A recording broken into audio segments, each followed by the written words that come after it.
요한복음 1장 19절에서 28절 하나님의 말씀을 들으십시오. 유대인들이 예루살렘에서 제사장들과 레위인들을 요한에게 보내어 내가 누구냐 물을 때에 요한의 증언이 이러하니라.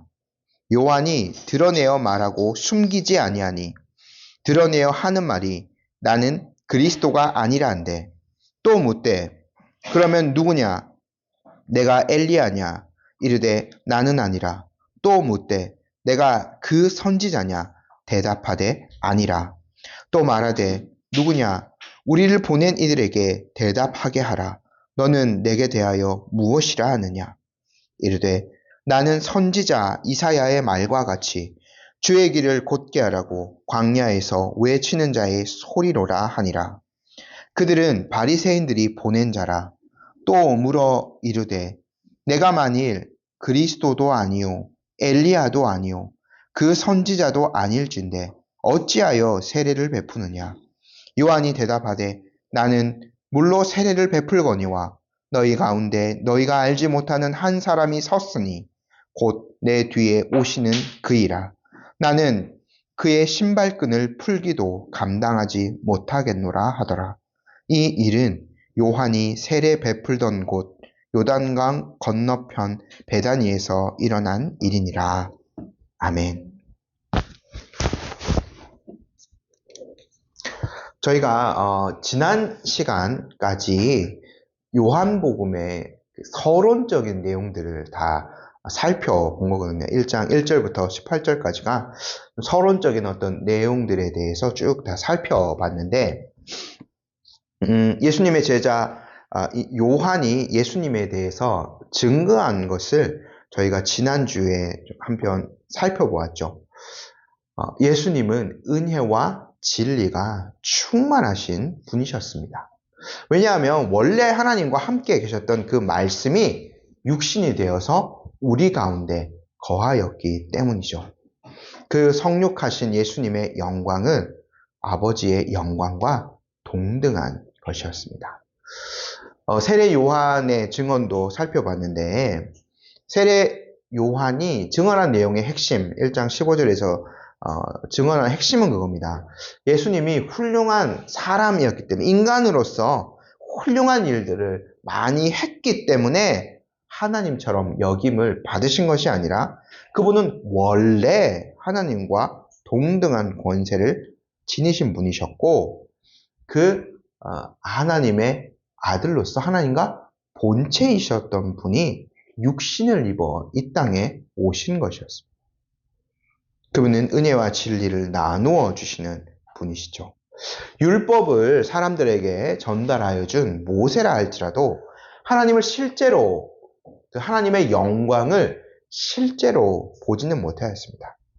그러나 이제는 그 하나님의 영광을 그분의 하나뿐인 아들 예수 그리스도께서 자세히 사람들에게 알려주셨죠.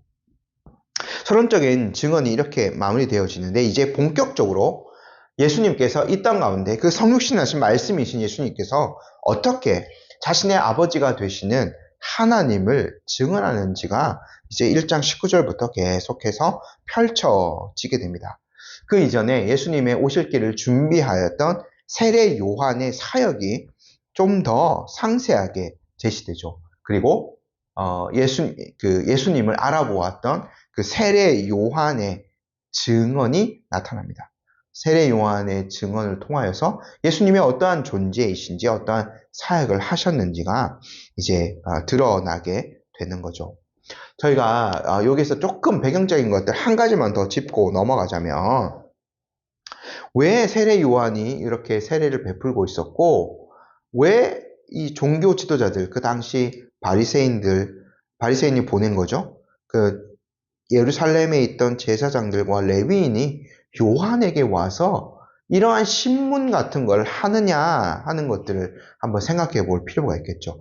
배경을 좀 살펴볼 필요가 있겠습니다. 예수님이 탄생할 그 즈음에 전후에 많은 유대인들이 자신들의 그 이제 로마의 식민지 되고 또 유대인이 아니었던 그 헤롯 왕의 지배를 받는 어떤 그러한 사항들, 이 좀 정치적으로 갑갑한 이 사항들 속에서 자신들을 해방해줄 메시아를 대망하는 사상이 널리 이제 퍼져 있었습니다.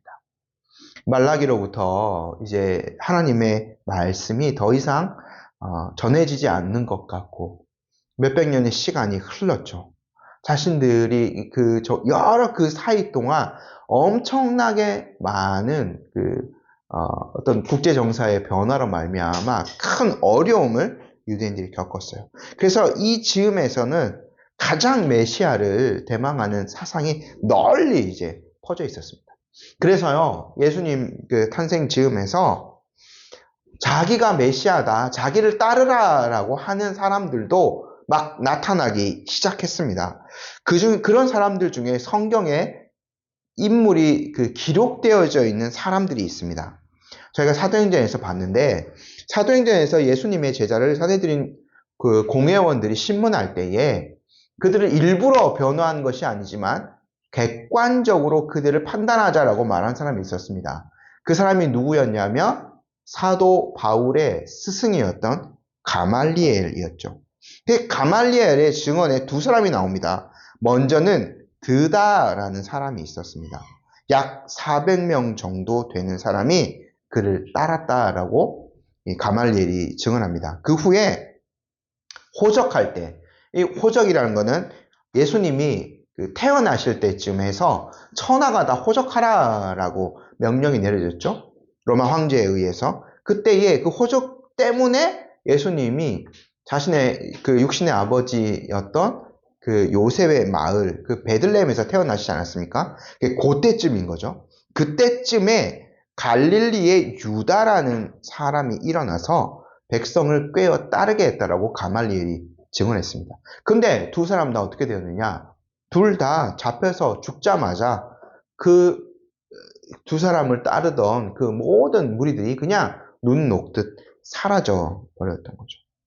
가말리엘의 증언처럼 두 사람 모두 단순한 인간이었고 그들을 따르던 집단은 인간적인 집단이었기 때문에 그 우두머리가 죽자 모든 추종자들은 사라져 버린 겁니다. 근데 이제 두 사람이 기록되어져 있는데 세례 요한이 나타나서 사역할 때도 그런 그룹들이 많이 좀 있었던 것으로 보여집니다. 다음에 저희가 보겠지만 세례 요한도 일부러 그런 건 아니지만 세례 요한을 따르던 제자 그룹이 분명히 있었던 것으로 보여지죠. 이러한 일들이 이제 쭉 있어 왔기 때문에 이 당시에 종교 지도자들은 그들의 종교를 바르게 세워야 할 의무가 있기 때문에 세례 요한에 대해서 철저하게 조사를 할 수밖에 없었던 겁니다. 그렇게 해서 요단강을 건너 베단이라는 지역까지 와서 세례 요한을 조사하기를 시작한 거죠. 저희 19절 말씀 함께 한번 읽어보겠습니다. 유대인들이 예루살렘에서 제사장들과 레위인들을 요한에게 보내어 내가 누구냐 물을 때에 요한의 증언이 이러하니라. 아마 이 사람들은 사내들인의 지도자들이지 않았을까라고 추측됩니다. 확실하지 않지만. 왜냐하면 이 사내들인 공회원들이 성전을 관리하고 유대의 종교 문제를 총관할하는 그룹이었어요. 그래서 이 사람들이 세례 요한을 상세하게 조사할 수밖에 없었던 거죠. 아마 한 4가지 정도의 이유가 있었을 것으로 보입니다. 첫 번째, 아까 말씀드렸다시피 이 구약 성경에 제사장들, 여기 지금 레위인들이 온 게 그 이유일 겁니다. 제사장들은 어떤 선지자 같은 사람이 일어날 때에 그 사람이 하는 예언이 진짜인지 아닌지 판단해야 될 의무가 있습니다.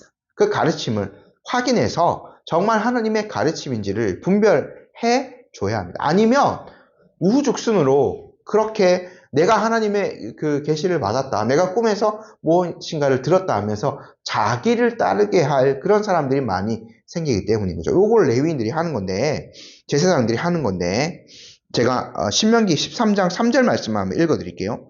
너는 그 선지자나 꿈꾸는 자의 말을 청종하지 말라. 이는 너희의 하나님 여호와께서 너희가 마음을 다하고 뜻을 다하여 너희의 하나님 여호와를 사랑하는 여부를 알려하사 너희를 시험하심이니라. 그래서 종교 지도자들은 이런 자들을 확인해야만 했습니다. 그리고 두 번째, 마찬가지로 그래서 요한이 진짜 선지자 자격이 있는지 이들이 확인하고자 한 거죠. 세 번째, 지금요 세례 요한을 따르던 사람들이 굉장히 많습니다. 이 병행하는 이제 구절인 누가복음 3장 이런 것들을 보면 세례 요한에게 세례를 받으러 오는 사람이 굉장히 많았습니다. 그러니까 사람들에게 큰 인기를 거두고 있는데 만약에 이런 사람이었던 세례 요한이 그 자기의 추종자들과 힘을 합하여서 현재 종교 지도자들에게 대항하고자 한다면 큰 위협이 될 수밖에 없는 거죠. 그래서 그들은 정확하게 세례 요한의 실체를 파악하고 만약 위협이 되는 인물이라면 제거하려고 아마 들었을 겁니다. 그리고 네 번째는 바로 그거죠. 그러한 요한의 인기를 질투한 겁니다. 그래서 저 사람이 도대체 뭘 하길래 저렇게 많은 사람들이 그에게 세례를 받으러 가는가 질투를 해서 한번 직접 확인해 보고 싶었을 것으로 보입니다. 그래서요, 이 사람들이 와서 19절 말씀대로 네가 누구냐라는 질문을 던지는 거예요. 근데 세례 요한의 답변이 좀 독특하죠. 나는 무엇입니다 라고 자신을 정의 내리기 이전에 나는 무엇이 아니다 라고 부정적인 대답으로 자신의 존재를 드러냅니다. 첫 번째 요한이 말한 것이 무엇이냐면 나는 그리스도가 아니다 라고 말했습니다. 20절 저희 함께 한번 읽어볼게요. 요한이 드러내어 말하고 숨기지 아니하니 드러내어 하는 말이 나는 그리스도가 아니라 한데. 요한은요 이미 17절에 그런 증언을 통해서 은혜와 진리가 예수 그리스도를 통해서 온다고 분명하게 증언하였습니다. 세례 요한은 자신에 대해서 알고 있었어요. 자기 자신은 은혜와 진리를 주실 수 있는 바로 그 메시아 그리스도가 아니라는 것을 분명하게 알고 있었던 거죠. 제가 17절 말씀 지난주에 설교 드리면서 그 메시아 또 그리스도에 대해서 잠깐 설명을 드린 것 같은데 한 번만 더 짚고 넘어가면 여기 지금 요한이 그리스도가 아니다라고 말하고 있잖아요.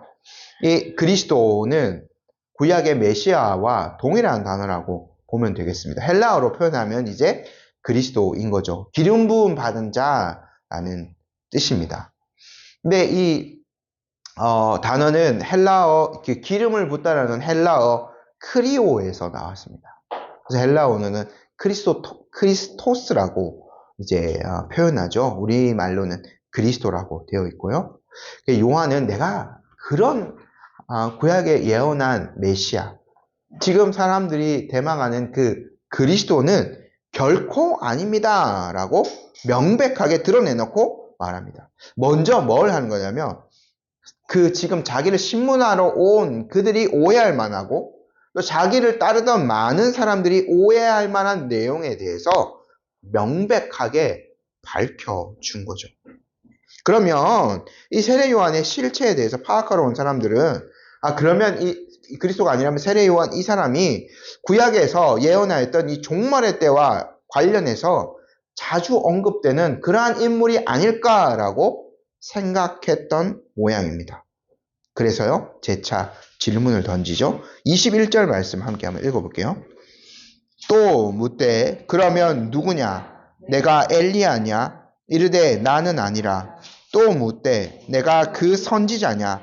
대답하되 아니라. 구약에 예언된 두 명이 나옵니다. 한 명은 엘리야, 직접 이름 나온 엘리야가 있고요. 또 그 선지자, 우리가 분명히 그까지 붙여요. 그 선지자 요 두 개로 이제 다시 또 질문을 하는데 일단 엘리야에 대해서 생각해 보면 많은 사람들이요, 메시아가 오기 전에 다시 한번 엘리야가 지상에 나타날 것이라고 믿고 있었어요.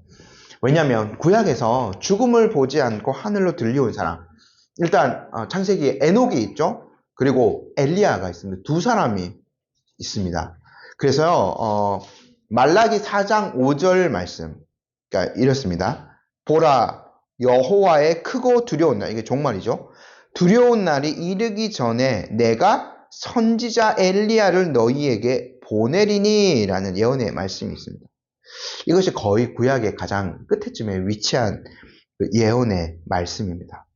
그러니까 사람들이 그 엘리야 종말의 때에 주님의 그 여호와의 크고 두려운 날이 이르기 전에 엘리야가 나타날 것인데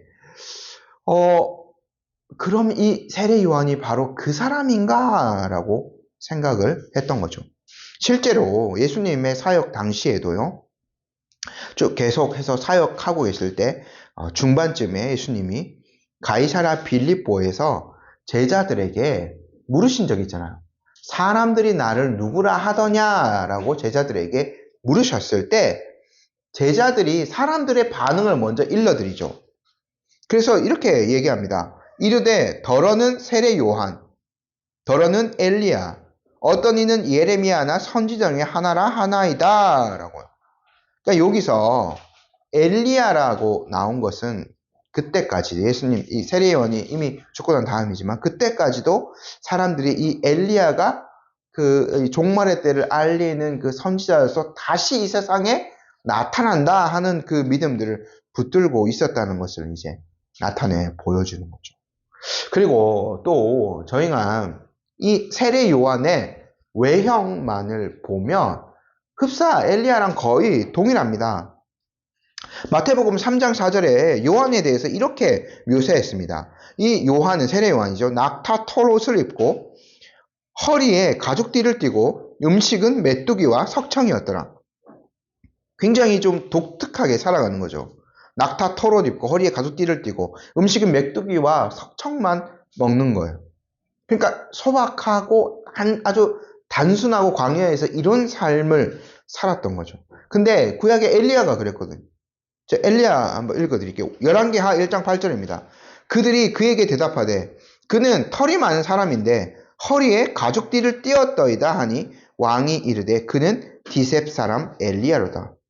단 한 번에 이 설명으로 엘리야를 알아볼 수 있을 만큼 독특한 복장을 하고 있었어요. 허리에 가죽띠를 띠고 털이 많은 사람. 그러니까 요한이 거의 동일한 복장이었다는 거죠. 그 엘리야도 요한도요, 메시지를 선포하는 것이 비슷했어요. 회개의 긴급성을 사람들에게 단호하게 전한 자들 아닙니까? 그럼에도 불구하고 요한은 나는 엘리야가 아니다. 그리고 나를 그렇게 부르지 말아달라고 이렇게 자기를 드러내었던 겁니다. 그것도 아니면 이제 그 21절 말씀에 그 사람이 또 재차 사람들이 묻죠. 네가 그 선지자냐? 라고 묻는 겁니다. 이거는 명백하게 신명기 18장에 모세가 예언한 바로 그 선지자를 가리키는 말입니다. 제가 신명기 18장 15절 한번 읽어드릴게요. 내가 그들의 형제 중에서 너와 같은 선지자 하나를 그들을 위하여 일으키고 내 말을 그 입에 두리니 내가 그에게 명령하는 것을 그가 무리에게 다 말하리라. 모세가 예언한 바로 그 선지자, 모세와 같은 선지자, 하나님이 약속하신 그 선지자는 일찍부터요 종말에 나타날 아주 특별한 인물을 가리키는 것으로 해석이 되었습니다. 그래서요 저희가 이 요한복음 4장에서 볼 건데 그 사마리아의 그 여인을 예수님이 만나셨을 때 심지어 그 사마리아 사람들까지도 예수님 그 여인이 그러지 않습니까? 당신이 그러면 오실 그 선지자입니까? 라고 묻거든요. 그러니까 이 그 모세가 예언한 그 선지자를 메시아와 동일시하였던 겁니다. 사마리아 사람들이 구약 성경 전체를 믿지는 않았지만 모세 오경은 그 사람들도 믿고 있었던 거거든요. 대다수의 사람들에게 그 선지자라는 그 종말의 때에 오실 분에 대한 그 믿음이 퍼져 있었던 거죠. 하지만 요한이 정확하게 밝힙니다. 그 모세 신명기에서 예언하였던 바로 그것은 나에게서 성취된 것이 아니다 라고 분명하게 이야기합니다. 단호하게 거절하였죠. 그래서 이 사람들은 좀 더 확실한 대답을 원해였어요. 그래서 네가 이것도 아니다 저것도 아니라 하니까 네 스스로 너의 입으로 직접 너의 신분을 밝혀라 라고 압박합니다. 22절 말씀 저희 함께 읽어볼게요. 또 말하되 누구냐 우리를 보낸 이들에게 대답하게 하라. 너는 내게 대하여 무엇이라 하느냐. 자꾸 네가 뭐도 아니다 이렇게만 얘기하지 말고 당신의 신분을 정확하게 밝히고 당신이 지금 하고 있는 이 사역, 이 세례의 의미 그것을 밝혀봐라 라고 세례 요한을 압박한 거죠.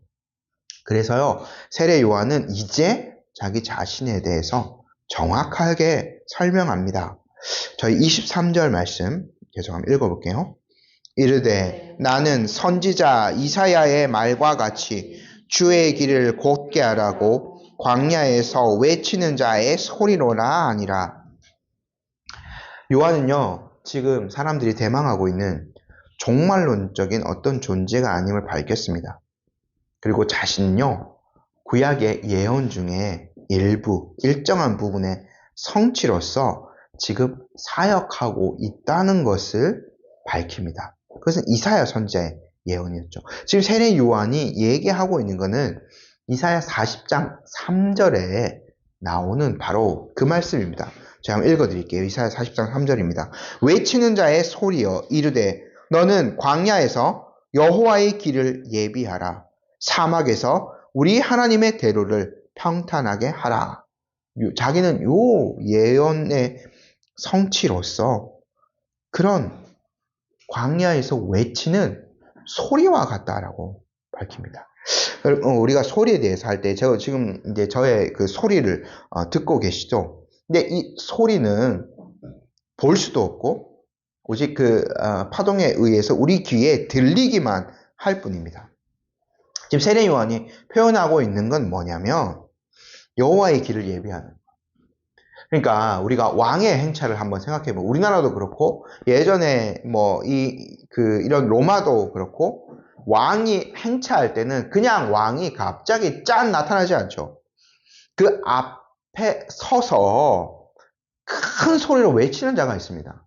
곧 있으면 아니면 얼마 뒤에 왕이 이 길을 지나가실 겁니다. 크게 소리를 지릅니다. 사람들 귀에 들려지게 해요. 그게 뭐냐면 지금 이 길을 막고 있는 사람들, 이게 여기를 막아서 뭐 이렇게 장사하고 있는 사람들, 뭘 하고 있는 사람들 다 비키라는 거예요. 이 길로 이제 왕이 지나가면 왕의 대로가 되는 거죠. 그렇기 때문에 다 비켜 서시오 하는 겁니다.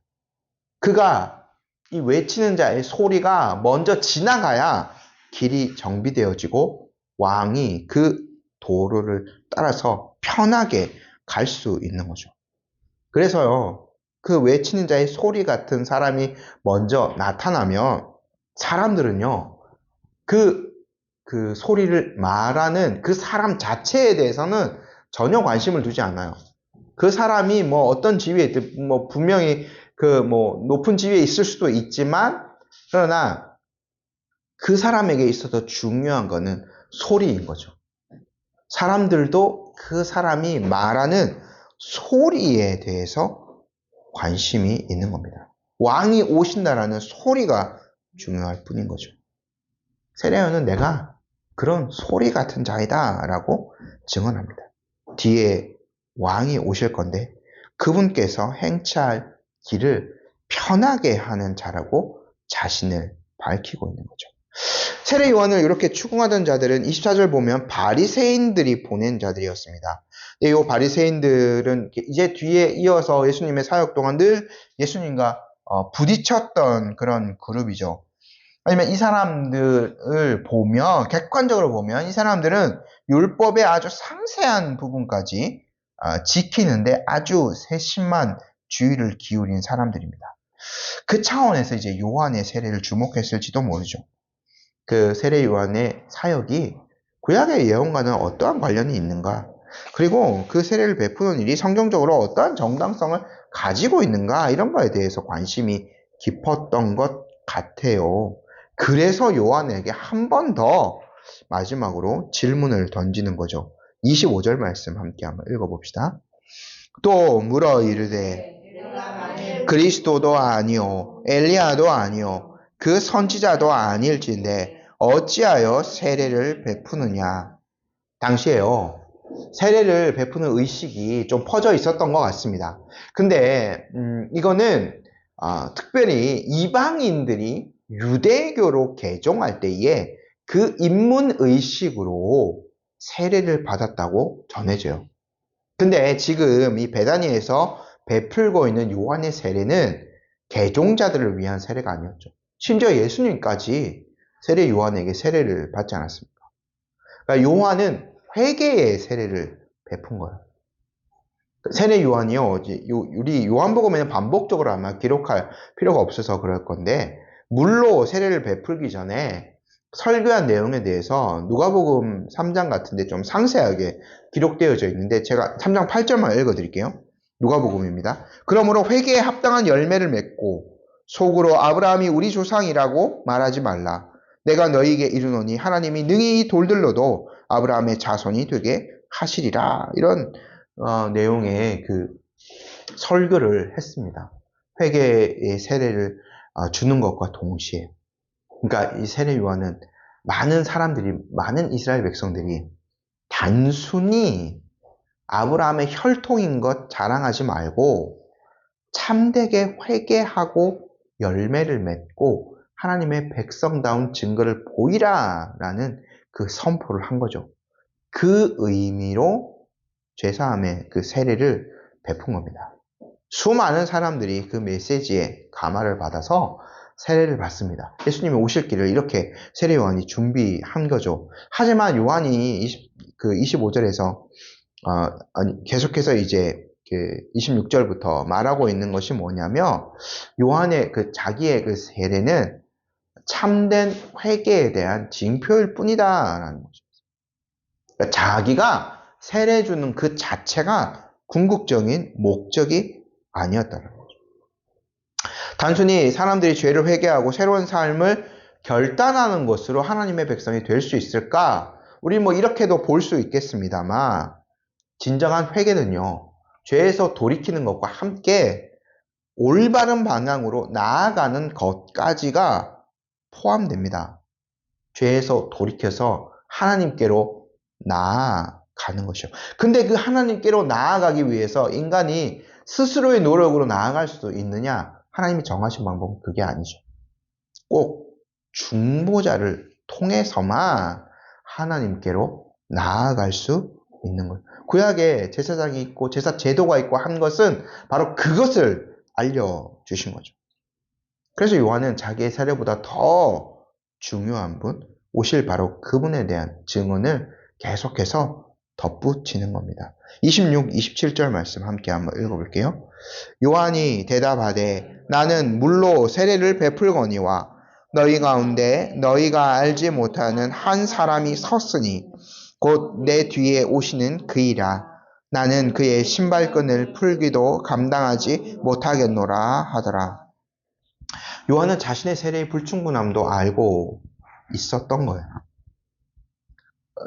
요한은요, 이 강력한 하나님의 메시지를 선포하였지만 그는 사람들의 속마음까지 알지 못합니다. 그래서 단순히 회개한다는 고백이 있으면 실제로 이 사람이 돌이켰는지 안 돌이켰는지 요한은 알지 못해요. 하지만 그 고백을 일단은 믿고 사람들이 그에게 세례를 받는 거죠. 내면까지 판단하지는 그 능력은 없는 거예요. 그래서 이제 하나님께서 이렇게 당신의 죄를 씻어줄 수 있는 분입니다 라는 표징으로서 세례를 베푼 거죠. 그리고 요한에게는 결정적으로 그들의 죄를 사해 줄 수 있는 능력이 결코 없었습니다. 그래서요, 이 26, 27절 요한은 이렇게 대답한 거랑 마찬가지입니다. 그렇습니다. 내가 사람들에게 세례를 베푸는 것 사실입니다. 그리고 나는 외친 자의 소리로서 하나님으로부터 그렇게 하라는 권세를 일정 부분 받았습니다. 그러나 내가 증언하는 그분에 비하며 나는 아무것도 아닙니다. 나의 사역은 아무것도 아닙니다. 라고 말한 거죠. 요한은요, 실제로 죄를 사해 주시는 그 권세를 가지신 바로 그분이 오실 분이라는 것을 알고 있었어요. 그래서 자기는 그분의 신발끈을 풀기도 감당 못할 자라고 말하는 거죠. 이거 노예가 하는 일이거든요. 왜냐하면 요한은 자신은 단지 부름받은 사역자, 사람일 뿐이었고 오실 그분은 하나님께서 보내신 분, 하나님의 아들이시기 때문에 자신이 뒤이어서 오실 그분 앞에서 그렇게 겸손할 수밖에 없음을 드러낸 것입니다. 이것을 요한이요, 공적으로 이 자기를 신문하는 사람들 앞에서 또 주변의 많은 사람들 앞에서 증거하였습니다. 28절 말씀 함께 한번 읽어볼게요. 이 일은 요한이 세례 베풀던 곳 요단강 건너편 베다니에서 일어난 일이니라. 나중에 이제 또 베단이라는 지명이 나오는데 마르다와 마리아, 나사로가 살았던 그 동네 이제 베다니가 아니고요. 그래서 요단강 건너편이라고 요한이 명시해 둔 거죠. 많은 사람들이 세례 요한에게 세례를 받던 공적인 장소였던 거예요. 그러니까 지금까지 말한 내용을 자신을 추구하는 사람들 앞에서 이제 정확하게 또 공중 앞에서 드러내놓고 말한 겁니다. 자신은 이스라엘 백성이 기다리던 그 분이 결코 아니다. 오히려 그분을 전하기 위해서 앞서서 외치는 자의 소리로서 종으로서 지금 이러한 사역을 하고 있는 것이다. 수많은 사람들이 알 수 있도록 한 거죠. 요한은요, 자신의 사역 또 사역의 궁극적인 목적을 잘 알고 있었습니다. 그렇기 때문에 요한은 어떤 것에도 흔들리지 않고 자신의 사역을 잘 이행할 수가 있었던 거죠. 아직 이제 요한이 지금 요 때까지 아직 세례 요한이 예수님을 직접 만나지는 못하였던 것으로 보입니다. 그럼에도 불구하고 요한은 굳건하게 이 진리를 붙들고 있는 거죠. 오늘날 우리들에게도 세례 요한이 이러한 귀한 사명자의 역할을 잘 감당하였는데 하나님께서 우리에게도 귀한 사명들을 주신 거죠. 우리가 간단히 말해서 하나님께 영광을 돌리는 것, 하나님의 영광을 드러내고 하나님의 이름을 증거하는 사역을 모든 신자들에게 위임해 주셨습니다. 그러면 우리가 준비해야 될 것이 있겠죠. 세례 요한처럼. 먼저 우리 자신이 누구인지, 우리 자신이 어떠한 사역을 위해서 부름받았는지를 명확하게 알아야 됩니다. 또한 세례 요한은 예수님이 어떤 분이신지를 잘 알고 있었기 때문에 그분이 참된 메시아이고 자기가 지금 이렇게 징표로서 주는 세례, 하지만 그분은 정말 진정으로 죄를 용서해 줄 수 있는 그 세례를 베푸시는 분임을 명확하게 알고 있었어요. 예수님이 어떠한 분이신지 명확하게 알고 있었기 때문에 어떠한 유혹들에도 사람들의 인기나 또는 종교 지도자들의 질투 이런 것에도 흔들리지 않고 자기의 사명을 잘 감당할 수 있었던 거죠. 우리도요, 우리에게 맡기신 이 소명들을 잘 감당하기 위해서는 이것이 필요합니다. 예수님을 명확하게 아는 것이 필요하죠. 그래서 주님의 일에 우리가 더욱 힘쓰기 위해서는 그분을 바르게 알고 그에 대한 바른 신앙을 고백해야 합니다.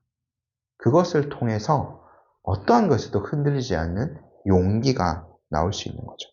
예수님의 존재와 사역, 1장 18절 서론적으로 봤던 부분들도 이제 직접적인 세례 요한의 증언들, 그분의 존재와 사역은 너무나 명확해요. 그리고 수많은 성경의 예언들, 또 수많은 증인들의 고백이 있습니다.